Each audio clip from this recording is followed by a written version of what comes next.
Hey, how's it going?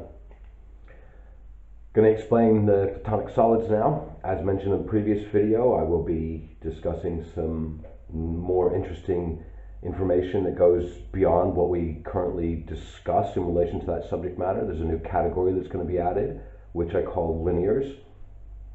If you happen to know anything about the platonic solids and the periodic table in particular, you may be familiar with the term diagonals, which is used when observing the geometric shape of certain elements.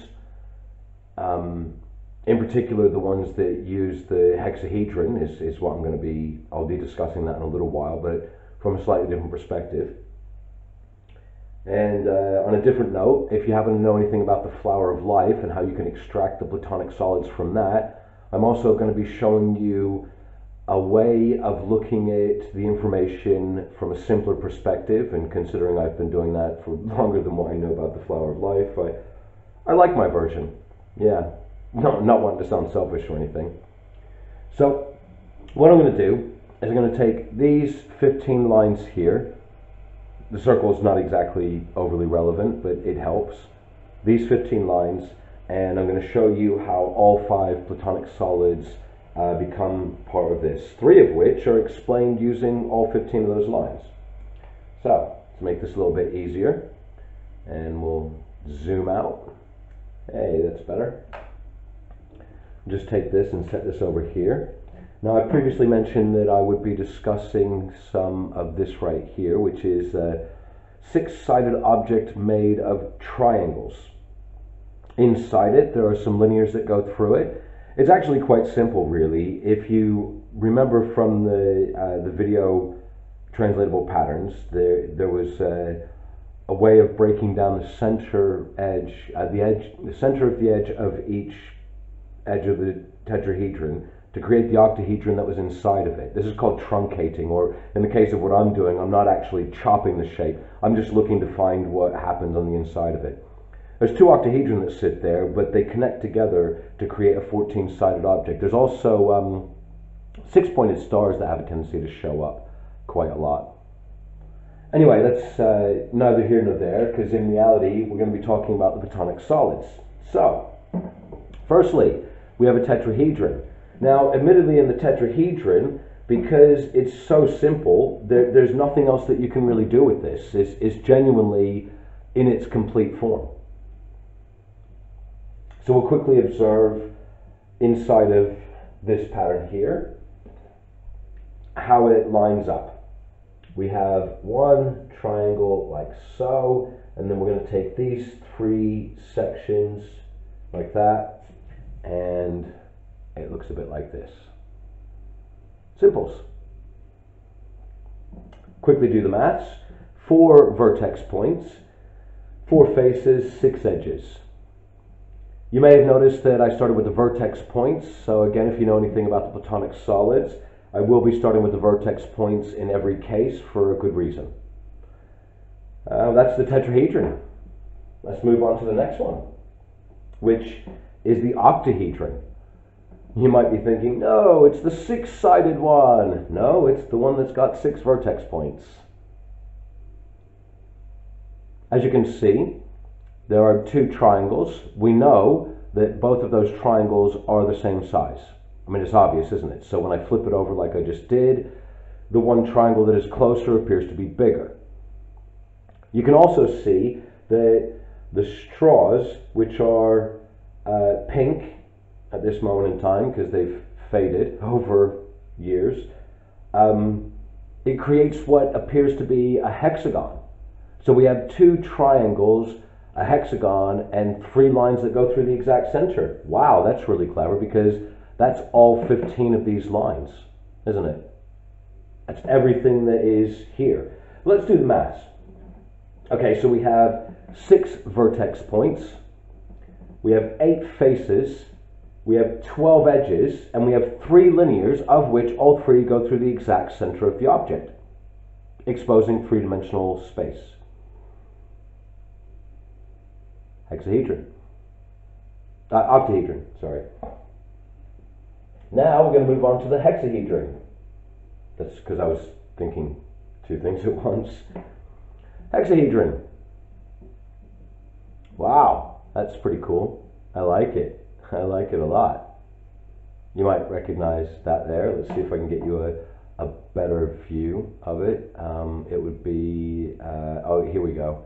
And we'll do this one first. Yeah, that one there. Which is, oh, wow, that's, no way. That's two triangles and three lines that go through the exact center and a hexagon. Well, that's convenient. We're looking at it slightly differently though, because when we were observing this one here, we were looking through the center of one face, weren't we? The center of one face. And then when we were looking through this one here, we're actually looking at one vertex point through the center of the object through to the center of the opposing face from the vertex point. It's not often you get an opposing face to a vertex point, but it does happen. In the case of this one here, we're observing it through one vertex, through the center of the object, through to the opposing vertex point. That's why it all lines up nicely the way that it does. Yes, there are triangles that exist in this, but it's not quite what you might think. You can sort of see one of those triangles if I move it around. It does exist. So let's do the maths. Oh, I should have mentioned as well, that's all 15 lines again. So that's two shapes in the Platonic solids that use all 15 lines in its simplest form. 8 vertex points, 6 faces, 12 edges, 16 linears, of which 4 go through the exact center of the object, and 12 of them cut across the faces, creating X's. Interesting. Kind of makes me contemplate that a cube has fourth dimensional properties as it is. Well, you know what? Because I'm such a nice guy, I'm going to show you what really happens with that information. Okay, so this right here is a representation, obviously, of the cube. It's the one I showed you in the translatable patterns. And we're going to take this information out that's on the inside of it, which conveniently is nothing more than the X's that appear on the faces of the cube. Which is strange because now it appears to be a 6-pointed star with some extra information going on the inside there.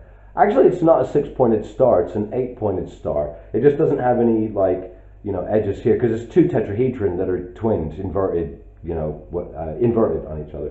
And just to make it a little bit simpler, I'm going to take this one right here, and we're going to remove the excess information, which is the edges of the cube, and now you can see that I'm exposing the octahedral properties that exist on the inside of the cube anyway, and we have a beautiful 8-pointed star. Wow, that's really nice. I like that. I like that a lot. Okay, so I'm just going to quickly move some stuff out of the way, and then we'll talk about one of my favorite shapes. I love this shape. It's beautiful. Well, now this one is, it's nice. It's just really old now and it's falling apart. Yeah. Anyway, the relevant information that we need to discuss is what's happening on the inside there. In the case of the icosahedron, you go back to observing it through the center of one triangle face, through the very center of the object, through to the opposing face of the one you're observing through. You can also see that if I put my hand on this one here and I flip it over and then we look through that triangle there, the same thing happens where one triangle is slightly larger than the other based on depth perspective. If I start moving it around like this, you can see that this right here, that information, it disappears in the background when I put it up like this, and then the information, oh, is it this bit? Yes, this bit here. The information disappears in the background again when I line it all up. You see what I mean? So it depends on how you want to observe it. But I'm looking at a simple, basic format. I prefer to break it down into simplicity. If you go and observe how you can find the Platonic solids within the flower of life, it becomes obvious that that information is genuinely relevant. So I'm not disputing the relevance of that information. I just like simplicity. And what I'm now going to show you is how all 15 of these lines make an icosahedron. Well, technically I did actually show it to you because you're observing it through the one triangle face there, and I know it's not as eloquent as it used to be. It's all warped and deformed. But you can get the general idea of how to break it down into a basic form so that you can see the three lines that go through the exact center, and there's lots of other information that happens to exist there as well, isn't there? Let's discuss that information. To do that, I'm going to need to explain why there are different colors in this one in particular. The colors are not necessarily relevant to anything other than showing you that there's something going on here. So we have these 5 orange sections here, which create 5 triangles in total on the top. Then there are these 5 pink sections here, which create 5 triangles on what is now the top, even though it was the bottom. And then there's this like interesting skirt, this midsection that happens the whole way around. Beautiful. I like it. What's happening is there are 12 pentagons that exist in the edges of an icosahedron. And when you cast the linears through the internal of the object, you'll find it creates 12 pentagrams, 12 5-pointed stars. Each 5-pointed star creates a pentagon inside of it. So at this moment, it might be in your best interest to pause the video, go onto your favorite search engine, and type in Roman dodecahedron. I'll just give you a bit of time on that one. I don't even wear a watch when we're doing that. Okay, so the Roman dodecahedron has all of these little knobbly bits that stick out on the vertex points of each of the vertex points. So there's 12 pentagon faces and these 20 different knobbly bits. Inside of here, okay, the very center of it is this section here. And above that, right here, you'll find that there are 3 lines that meet. And this is where it would have been tied in place. Because, well, let's do the maths. 12 vertex points, 20 faces, 30 edges, 36 linears, of which 6 go through the exact center of the object. You're probably recognizing now that there's a relationship between the amount of vertex points and half of that is the amount of linears that go through the exact center. I mean, if you really wanted to, you could say there's a burst point there that has 12 lines that emanate from it, but it's easier to look at it as though it's 6 linears that go through the internal, the very center of the object.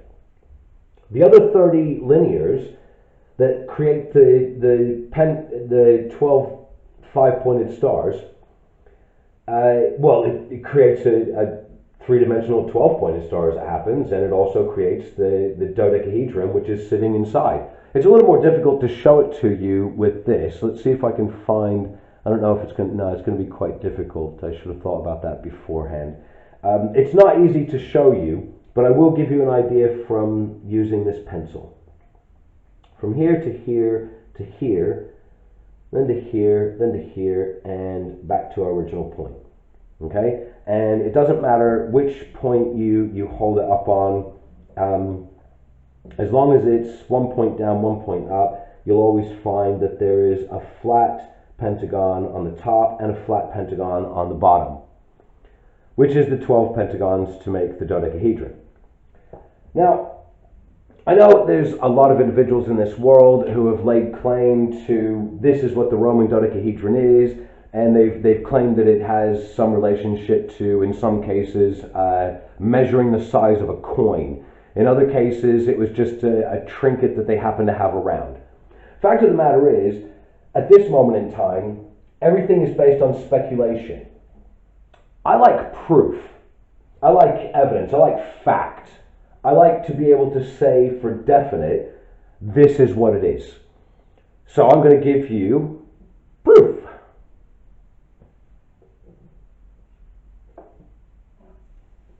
Just before I do that, we're going to have a quick look back at this thing here. You see, the dodecahedron, it uses this section here.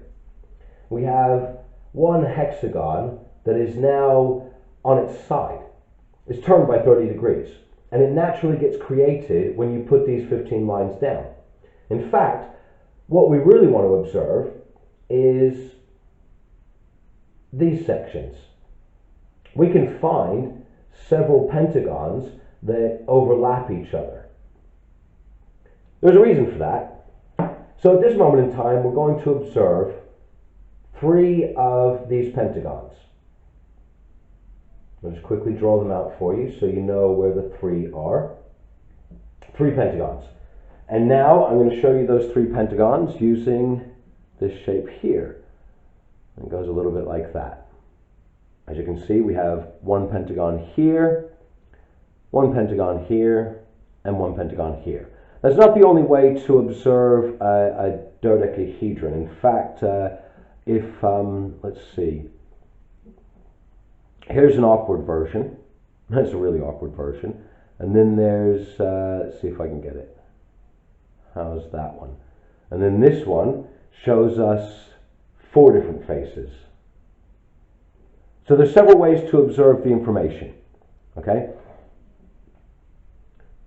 I suppose what we should do is just jump straight into the maths of this, because then it will help to explain something about the Roman dodecahedron. In fact, if you go back to that search engine that you were using and you keep looking for its icosahedral friend, it doesn't really say Roman icosahedron or anything as far as I can tell, it's just an icosahedron that was made during the same period of time. You'll find that it has an interesting similarity to the Roman dodecahedron itself in the fact that there are 12 vertex points that now have these little knobbly bits that stick out on them. And it's beautiful and elaborate. It's also much more delicate than any of the Roman dodecahedrons found. So we're going to do the maths. 20 vertex points, 12 faces, 30 edges, 160 linears, of which 10 go through the exact center of the object. That's that white burst that you can see happening from the very center.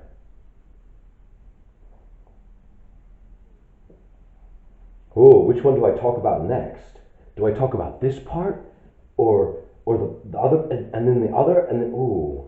You know what? Let's just go straight for it. Okay.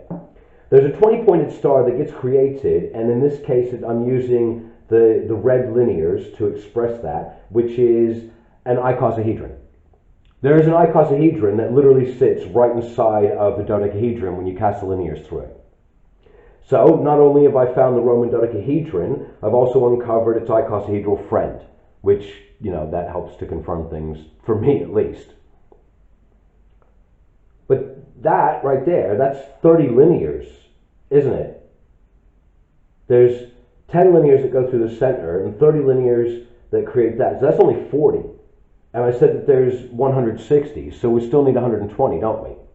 Well, there's 60 more being explained in this shape right here. And there's 60 that use the faces, much like the cube does, because we're not working with triangles, we're working something that's bigger and more impressive. The 60 linears that are left in this current object here explain a truncated dodecahedron and also show us a different type of 20-pointed star. There's plenty that can be said about the information that's hanging around on the inside of this object, but I am now going to jump to this thing right here. And, well, what can I say? I've had this thing for several years now. It doesn't seem to collect any dust because I pick it up about 4 or maybe 5 times a week on average, and I constantly observe this thing. It's absolutely beautiful. And I've got this, maybe it's an OCD thing where I just don't want to cut the cable ties off because I feel as though I'm not finished with it yet. Anyway, that's beside the point. The point is, you're looking at another version of a 20-pointed star. It's made of 12 5-pointed stars. Each of these faces, not expressing any of the edges, of course, each of these faces is made using 5 different colors. Why? Oh, look at that. How convenient. I like using red and purple. It's nice. So there's this red edge here, this red edge here, and this red edge here. There's a purple edge, and a purple edge there. There's a yellow, a green, and a blue. Okay? So we've got 3 of one color meeting at this point here. Then there's 3 more of another color meeting at this point here. So that's six different edges meeting at one point. These 3 here, well, this is all relevant. This is one of the easiest ways to explain what you're going to find in this. If you follow this edge around, like so, and it comes back onto itself, that's a pentagon. This here is another pentagon that has been turned by 36 degrees. Interesting. In fact, for every edge of this triangle, you will find that there is 2 pentagons that you can follow. In fact, there are 12 pentagons that exist of a similar nature inside of this 20-pointed star, which is made of the face linears from a dodecahedron. That has a direct relationship to the icosahedron. This triangle right here also has a direct relationship to the icosahedron due to the fact that there are 20 of these triangles, one for every vertex point. If I move this like this, you'll see there's another triangle there surrounding that vertex point. Same thing happens again here. It doesn't matter which one you go to. It's always going to be the same. There's much more information that can be found, but what I'm going to explain now, I find it one of the most epic things ever. The way these 3 edges here meet each other, there's 90 degrees, 90 degrees, and 90 degrees. That's 3 units of 90 there. Well, that conveniently sounds a lot like a cube, doesn't it? Same thing happens with this purple. 3 edges of 90 degrees, 3 units of 90 degrees. What you're looking at is, I'll use the yellow here and see if I can move it around just enough so that you can see the squares that are happening below and above. And then if I try and move it a little bit more, it might help you to see that there is blatantly a cube there. In fact, you can focus on the red, the blue, the green, the purple, or as I just did, hopefully on the yellow. There's 5 cubes in this. All 5 cubes can easily be found from this one point. I've already told you that 2 are using this one vertex point here. They're sharing it. And each of these edges is nothing more than one edge of one face of one cube. Interesting, that. Interesting. To go any further beyond, there's so much that could be explained. Like the fact that we could be easily discussing, say, chemistry, molecular biology, and stuff like that. I like this one because I turned it into a lamp. Yeah, I like that. I like that a lot. Yeah, I was bored one day, okay? Kept me entertained. When it comes to things like molecular biology, what I just showed you is the shape of the cowpea chlorotic multivirus, and there was another version there as well. One of them was a 30-sided object made of rhombus. The other one was a 60-sided object made of triangles. Both of them are virtually the same object. Personally, I prefer the hexoctahedron. This is one of my preferred shapes of all time. I love this shape. This is beautiful. I mentioned previously how all I need is 6 lines. 6 lines.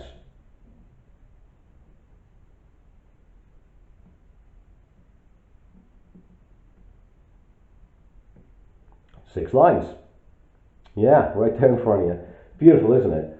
But in reality, that's not actually my favorite version of the hexaoctahedron. No, this one is. I really like looking at it like through there, you know, and then through there as well. I love that four-pointed star that shows up and that octagon that happens to exist in the center there. It's just such a beautiful shape. This is one of the most beautiful shapes I've ever seen, really. And conveniently, if you know how to observe it, you'll find that you can obviously see more than just the Platonic solids using these 15 lines in its simplest, most basic form. And just for fun, I'm going to take this thing here that's turned into a bit of a mess because I have a tendency to do this with it, which was a hexaoctahedron, and now it's just an octahedron. Or it's just flat.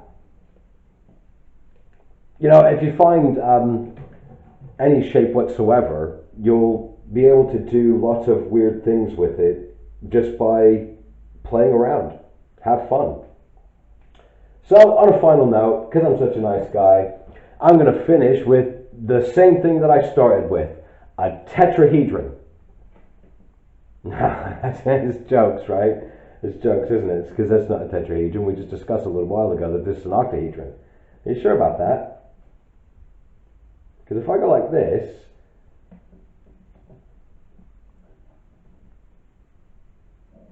oh, I think I should probably end the video there. There's another video coming. I'll see you in the next video. No, actually, I won't see you in the next video because you can't even see me, really, can you? After all, I'm just some guy standing in his home talking to a camera.